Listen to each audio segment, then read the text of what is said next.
పూర్వం మహారాజులు వాళ్ళకెంత ధనకనక వస్తువాహనాదులు ఉన్నప్పటికీ కూడా ఇవన్నీ నశ్వర వస్తువులు, ఇవన్నీ శాశ్వత సుఖాన్ని ఇచ్చేవి కాదు.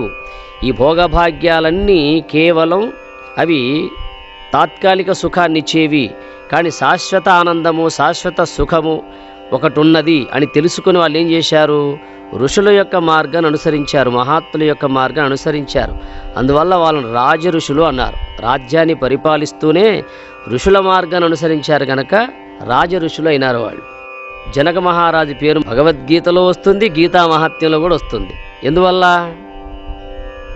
వచ్చింది ఆయనకు? ఆయన రాజ్యాన్ని పరిపాలిస్తూ కూడా ఋషుల యొక్క మార్గాన్ని అనుసరించాడు కనుక రాజ ఋషి అయినాడు ఆయన. అందుకోసం ఆ రాజ ఋషుల యొక్క విధి విధాయకమే రాజయోగంగా మారిపోయింది. మళ్ళా కాలానుగుణంగా రాజయోగంగా మారిపోయింది. అంటే గృహస్థుడై ఉండి కూడా గృహ సంబంధమైన విషయాలకు మాత్రమే పరిమితి కాకుండా గృహ వ్యవహారాలు చూసుకుంటూనే ఆ తన గృహాన్నే ఆశ్రమంగా మార్చుకునేటువంటి నిపుణత్వం గలవాడిని గృహస్థాశ్రమము అన్నారు.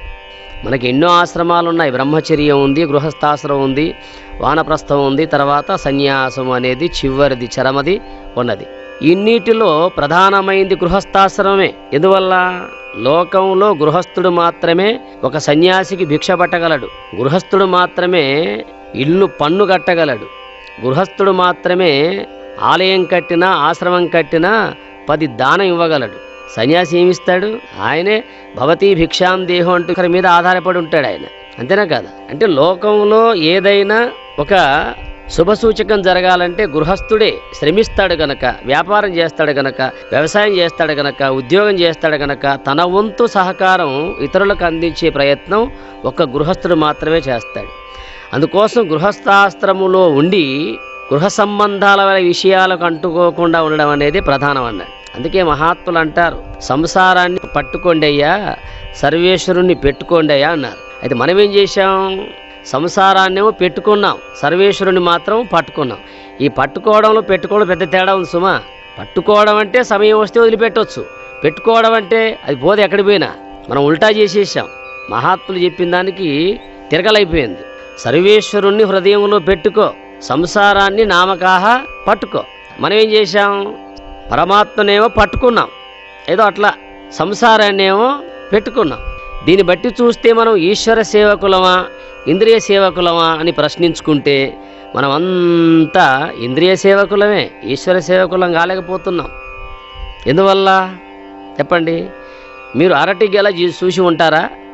అరటి గెల ఇలా ఉంటుందండి, తామర పుష్పం అలా ఉంటుంది. చూడండి, రెండింటికి తేడా ఉంటుంది.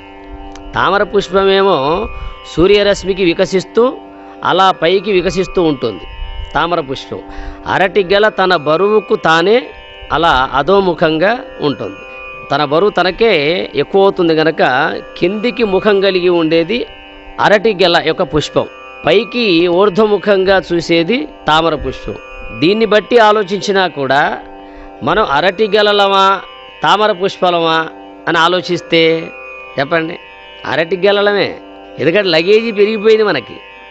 మీరు చూడండి, లగేజీ లేనివాడు బస్సు కానీ రైలు కానీ చకాచక్ ఎక్కేస్తాడు, టకాటక్ దిగేస్తాడు.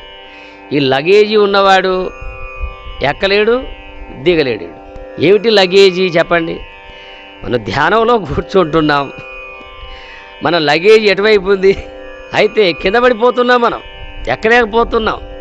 ఎవరెస్ట్ కొండను ఎక్కాలంటే లగేజ్ పెట్టుకుంటే ఎక్కలేము, లగేజ్ తీసేసుకుంటేనే ఎక్కగలం. ఏమిటా లగేజీ? మనో సంబంధ, ఇంద్రియ సంబంధ, గుణ సంబంధ, ఈ వాసనా సముదాయం అంతా పెరిగిపోయి ధ్యానములో కానీ జపములో కానీ ఏకాంతంగా ఉండలేకపోతున్నాం. జపం చేస్తే కొలికిపోసే ఎప్పుడు వస్తుందా అని అటువైపే దృష్టి పోయాయి. ధ్యానం చేస్తే 10 నిమిషాలకే 10 అవతారాలు ఎత్తితివి, 10 నిమిషాలకే 10 అవతారాలు సంపూర్ణం అయిపోతాయి. కాసేపు కదలడం, కూసేపు కుదలడం, ఇది కర్మ కాదు. అందుకోసం కర్మ చెయ్యి, ఫలితాన్ని ఆశ్రయించకన్నాడు. కర్మ చెయ్యి అంటే అర్థం ఏమిటి? నువ్వు నా సంబంధమైన కర్మ చెయ్యి.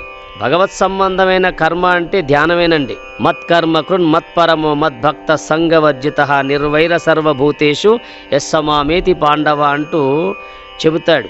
మానవుడు నన్ను పొందాలంటే యజ్ఞయాగాలు చేసినా పొందడు, దాన ధర్మాలు చేసినా పొందడు, అసలు ఏం చేసినా పొందడు.